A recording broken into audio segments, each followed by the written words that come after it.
Révélation. Fausse invasion par des aliens juste après l'enlèvement et autres tromperies.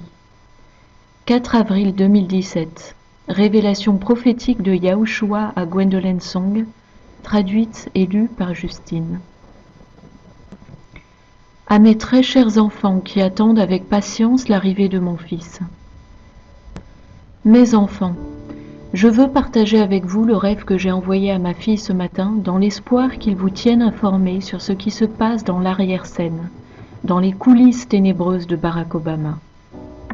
Mes enfants, savez-vous à quel moment de l'année l'ennemi fait une pause dans ses complots malfaisants? Savez-vous à quel moment de l'année il fait ses valises et s'en va prendre un moment de détente et rafraîchissement? Moi, je le sais parce que je suis Dieu et je vois tout ce qui se passe depuis mon saint trône. Mes enfants, l'ennemi ne prend jamais de vacances. Pourtant, je vais l'envoyer en prendre qui dureront une éternité très bientôt. Il va aller dans le lac de feu et il aura la compagnie nombreuse des Illuminati, ces hommes de main, qui l'ont aidé à se propulser au sommet de l'iceberg. L'ennemi ne dort jamais, mes très chers. Il est un lion en chasse, il est un serpent qui se cache dans les buissons. Il est comme un dragon de Komodo, prêt à bondir dès que l'occasion se présente. Il reçoit ses ordres et il opère bientôt dans le costume complet de l'Antéchrist. Ses œuvres répugnantes seront alors exposées au grand jour. Mes enfants, je veux partager avec vous le besoin d'augmenter vos prières concernant les plans de l'ennemi. S'il vous plaît, faites-le maintenant, mes très chers. Il complote afin de piéger les chrétiens restants dès que l'enlèvement de mes saints enfants aura eu lieu. Il sait que beaucoup de mes enfants ne se sont pas totalement donnés à moi. Et il sait aussi que dès que l'enlèvement se produira, il devra prendre des mesures drastiques pour les appeler à passer de son côté de la clôture. Il essaiera rapidement de gagner leur faveur. Beaucoup de chrétiens seront en état de choc et seront indignés d'avoir été trompés. L'Antéchrist tentera ses plus grands coups immédiatement après l'enlèvement de l'épouse de Christ. Il tentera d'attirer les chrétiens qui restent sur cette planète à découvert et leur demandera de se lever pour aider ceux qui souffrent, qui sont perdus, déprimés et submergés de chagrin face à ce qui vient de se produire. Un enlèvement à l'échelle mondiale par des extraterrestres.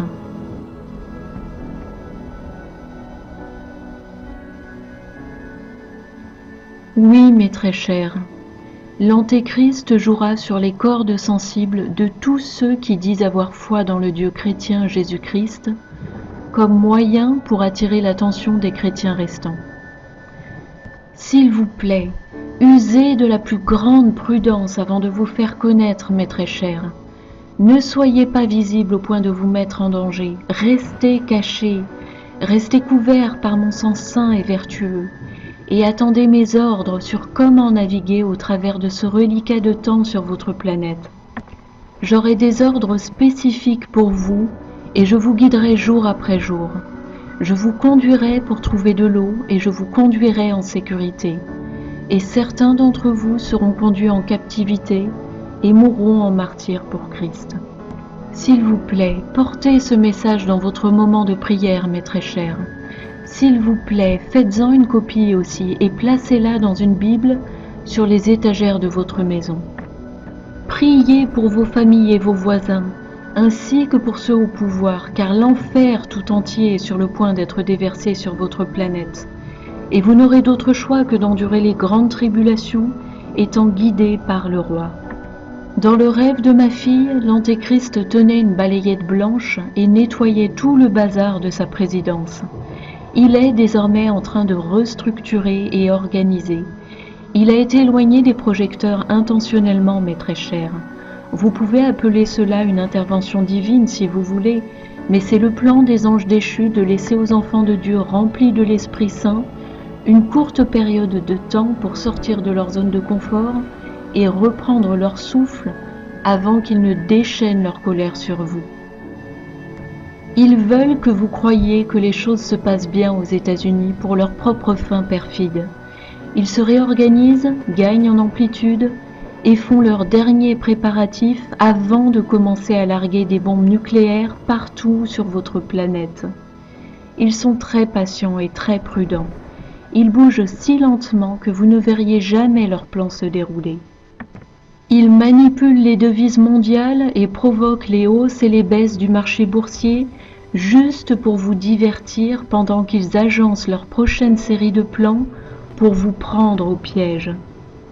Ils planifient également de déclencher le plus grand assaut que l'humanité ait jamais connu, une réalité virtuelle qui distraira les enfants de Dieu, l'implantation de dispositifs qui altèrent l'esprit.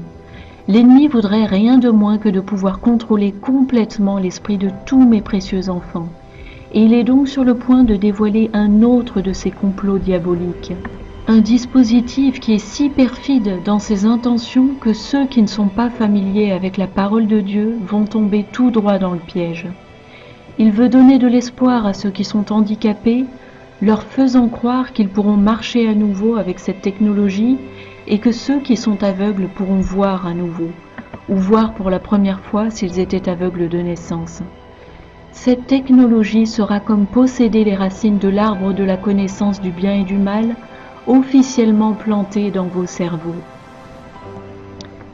Qui aura besoin d'un Dieu si l'on vous offre les dons de l'immortalité et de la sagesse infinie?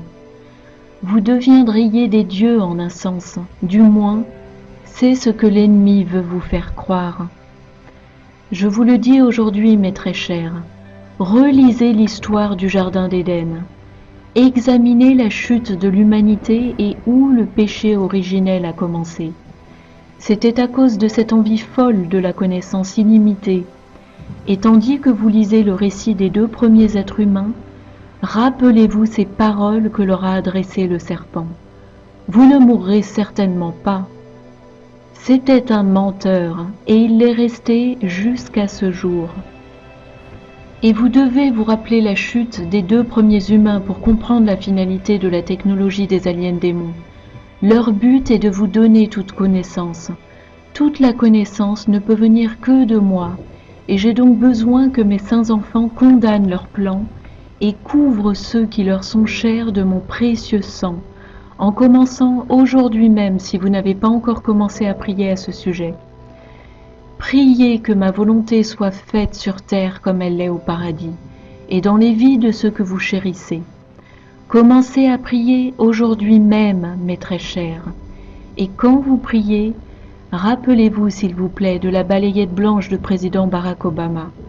Comprenez que tandis qu'il nettoie les immondices de sa présidence, Satan et son équipe organisent et restructurent et préparent tout pour ses heures de gouvernance sur la terre entière.